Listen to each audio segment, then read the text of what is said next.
What is freaking going on, guys? Junior here with another edition of This Week in Sonic. This is going to cover the week of July 31st through August 5th. Kind of a slow week this week, a really merch-heavy week, I feel like. We'll get to that in a moment, but for Sonic news recently, the star has been, of course, Sonic Superstars. Last week, Game Informer had a feature article about a bunch of new Superstars info that I actually covered in last week's video, so go check that one out if you need to get caught up. But this week, they released another article, this time focusing on the new villain in the game, Trip. In this article, we get confirmation of Trip's species, which is a sun gazer lizard. In Japan, that translates to armored lizard, hence the body and head armor that Trip wears. We also got some big info on the creation of the character itself as well. Trip was the creation of Naoto Oshima, and if you don't recognize that name, you might be familiar with his more iconic designs, including the original designs for both Sonic and Dr. Eggman. The article also mentions how they're trying to flip the script in terms of new Sonic villains. They mention Infinite by name in the article, but they talk about how when a new Sonic villain is shown, they're very quickly shown to be this serious, otherworldly threat with strong powers to rival Sonic and his friends. With Trip, however, they want to lean towards a more tender and inexperienced villain, one that doesn't necessarily say right off the bat, I'm a major threat.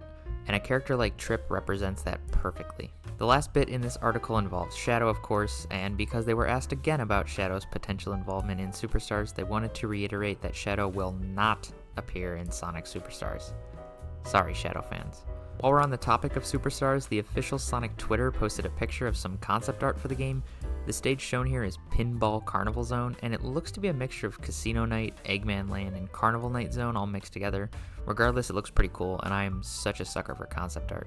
Now on to the merch. At the beginning of the month, the new LEGO Sonic sets released. There's 5 sets that are out, including a Tails Workshop set with a Tails figure and a LEGO Tornado that retails for $39.99 USD. A Death Egg robot set with the revamped Eggman figure for $59.99 USD.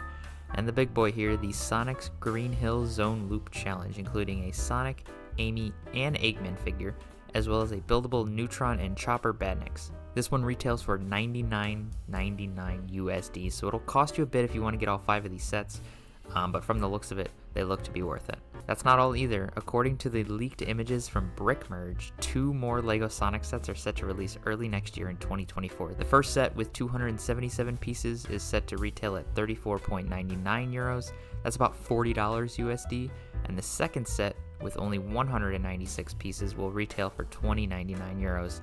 It's about 23 US dollars. Now obviously nothing is confirmed, these are just leaks, but I'd be shocked if the LEGO and Sonic collab ends here with just these 5 sets. Maybe we'll see a Knuckles figure in one of these sets, but the number of pieces in both of these doesn't have me too excited for anything super big or detailed. The physical LEGO sets weren't the only thing to kick off this brand new collab. The LEGO Sonic, Tails, and Amy skins released in both Sonic Forces Speed Battle and Sonic Dash this week on mobile devices. For Speed Battle, each character is going to require 300 cards to unlock, with the event challenges rotating between all 3 of the characters. It's definitely a bit of a grind since you can't grind out one specific character, but the event mission cooldown has been reduced to 2 hours, and this event is going to run for 2 weeks, so there's a bit of time to get at least one of these characters. For Sonic Dash, it's a little bit different. It's going to take 150 cards to unlock each character, not to mention it now takes cards to upgrade the characters as well. Onto Sonic Speed Simulator now. Both a Race Suit Amy and a Race Suit Tails seem to be coming to the game soon. According to the leaks, the Green Hill racetrack is also set to be coming, as well as a red Android Shadow skin, which is actually in the game now. To unlock him, you need to collect 25,000 Chaos Orbs, so as long as you're playing the game, you should be able to unlock this skin. On the IDW side, the covers for the one-shot Halloween special involving Team Chaotix has released. There's an A cover and a B cover.